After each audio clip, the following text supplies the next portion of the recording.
Hey, you guys want to hear about the time I stole a car? So I didn't actually steal a car, but I definitely did break into one. So let's talk about that.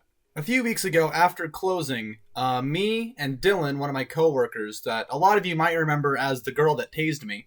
Anyway, we were hanging out, and we came to learn that one of our other coworkers, Caesar, locked his keys inside of his car, so he wasn't able to go home. Me, Dylan, and Caesar then proceeded to spend the next 2 or 3 hours breaking into his car so he was able to leave. And it was very exciting.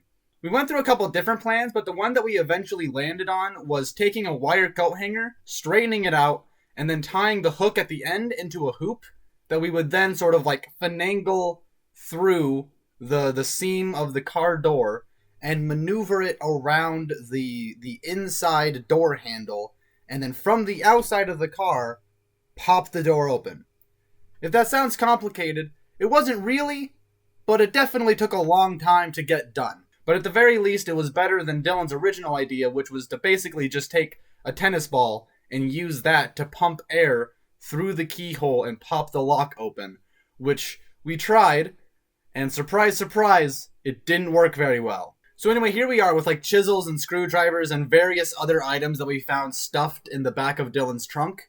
And we're prying the door open, probably permanently denting it, I'm sure, while another one of us is feeding this coat hanger down into the car itself. Eventually we do get it inside of the car. We get it through the seam of the door. And it's around this time that a truck drives down the road and sees what we're doing and sort of slows down to a crawl as it passes us. And I'm thinking you know what? Yeah, three teenagers huddled around a car poking and prodding the locking mechanism with various objects.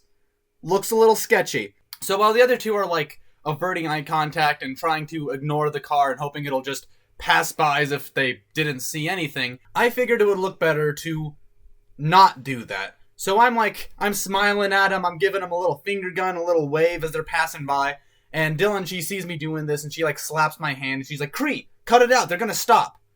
And sure enough, they stop. But to my credit, they must not have thought we were stealing this car. Because instead of being "Hey, what are you kids doing?" They're like, "Hey, you guys need any help?" Unless I just completely misunderstood the situation and these guys are really into stealing cars or something. I suppose that's possible. But regardless, if there's one thing I know how to do, it's break into a car in 3 hours or less. So we're "Nah man, we're good. Thanks for asking though." And they're on their merry way. Then after what must have been an hour and a half of heartache and turmoil, we eventually move the coat hanger around the door handle. And we start pulling. But the problem is, from the angle that we were pulling it, we were basically just pulling it further into the door. So obviously it's not going to pop open like that. So Dylan's like, "Cree, you got to get on top of the car so that you can pull the door handle out." And I'm like, "Yeah, absolutely. I'm already on the roof." And I start doing that. And we can see through the windows that yes, doing it that way is actually starting to open the door handle. But there's not a lot of grip on just a coat hanger. So we get this PVC pipe and we tie the coat hanger around it. And now me and Caesar are both on top of the roof and we're pulling on either end of the pipe.